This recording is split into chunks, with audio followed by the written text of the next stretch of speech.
नमस्कार, वंदे मातरम, भारत माता की जय। आर्य समाज के संस्थापक और गौरक्षा आंदोलन की सबसे बड़ी संगठन को का जनक माने जाने वाले स्वामी दयानंद सरस्वती जी की जयंती पर आप सभी को बहुत बहुत बधाई और शुभकामनाएं। कौन थे स्वामी दयानंद सरस्वती? यूँ तो उनकी बायोग्राफी पे बहुत सारे आपको यूट्यूब पे वीडियो मिलेंगे और बहुत लोग बताने वाले हैं, लेकिन मैं उन तथ्यों को उठाता हूँ जो शायद लोग नहीं जानते या जानने के बाद भी अनजान बने हुए हैं। स्वामी दयानंद सरस्वती वही हैं जिन्होंने भारतवर्ष के अंदर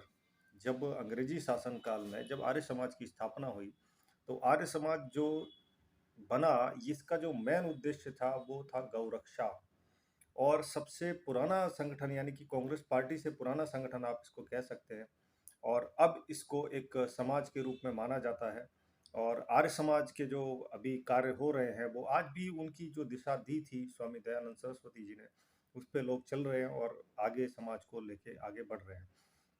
अब दुर्भाग्य की बात क्या है, यही स्वामी दयानंद सरस्वती इतने महापुरुष या महातपस्वी ओजस्वी संत हुए और जिन्होंने गौमाता के लिए इतना बड़ा कदम उठाया।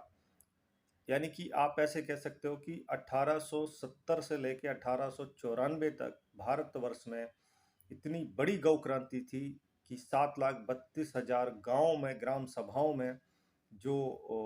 भारतवर्ष में जो ग्राम सभाएं थी, उनके हर एक ग्राम सभा के अंदर एक गौ रक्षा समिति थी, और जिसमें सर्व समाज मिलकर गौ रक्षा कर रहा था। वो हिंदू हो, मुस्लिम हो या जो भी जातियां थी, सभी लोग मिलकर गौ रक्षा के लिए आंदोलन कर रहे थे इस भारतवर्ष में।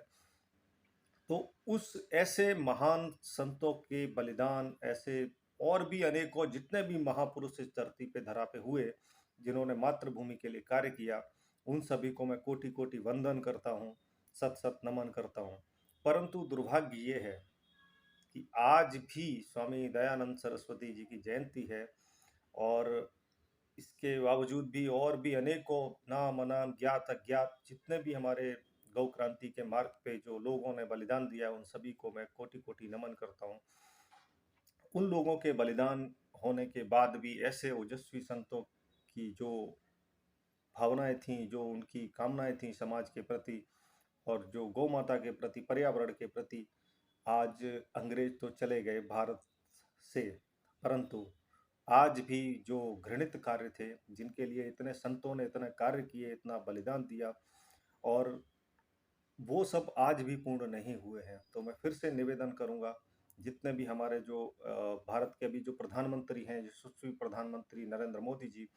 जिन्होंने पहले कहा था 2014 में आने से पहले कहा था कि हम श्वेत क्रांति लाएंगे भारत में, पर आज तक उनके आने के बाद भी आज तक क्यों श्वेत क्रांति नहीं आई, पता नहीं। आज भी भारत के अंदर जितने कत्ल खाने चलते हैं, जितने बूचड़ खाने चलते हैं, जितना बीफ एक्सपोर्ट में भारत नंबर 1 आ रहा है, तो ये हमारे लिए दुर्भाग्य की बात भी है कि इसमें संतों का अपमान है, ऐसे महापुरुषों का अपमान है, उन बलिदानियों का अपमान है। तो मैं फिर से निवेदन करूंगा कि समस्त आर्य समाज के लोगों से और समस्त समाज से कि अगर स्वामी दयानंद सरस्वती जी की जयंती जो आती है, या महापुरुषों की जयंतियां जब आती हैं, तो एक दिन सिर्फ दीपक जलाने से या माला चढ़ा लेने से, फूल चढ़ाने से वो पूर्ण नहीं होने वाली। हमको फिर से एकत्रित होके जो निर्माण किया था जिस कार्य के लिए, तो आर्य समाज भी वो कार्य करे और समस्त समाज मिलके फिर से वो कार्य करें, ताकि ये गूंगी बहरी सरकारें और ये जागें और भारत में एक नया विकास हो, नया भारत बने, इन हमारे सभी पूर्वजों के सपनों का भारत। कारण ये है कि आज हमको ऐसा लगता है कि हमने एक दिन श्रद्धांजलि दी तो हम उनकी आत्मा को शांति मिलेगी या वो खुश हो जाएंगे, ऐसा नहीं है। हम सिर्फ दिखाने के लिए कार्य ना करें,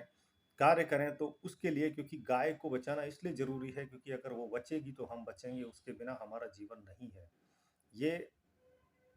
आप सब जानते हैं, और इसीलिए शायद सनातन संस्कृति में 16 संस्कार जो हैं उनको बिना गौ माता के पूर्ण नहीं होते। तो आप सभी से निवेदन यही है कि सच्ची श्रद्धांजलि हमारे महापुरुषों को तब होगी जब हम ऐसे घृणित कार्यों को बंद कर पाएं। इसी के साथ आप सभी को बहुत बहुत धन्यवाद। नमस्कार, वंदे मातरम, भारत माता की जय।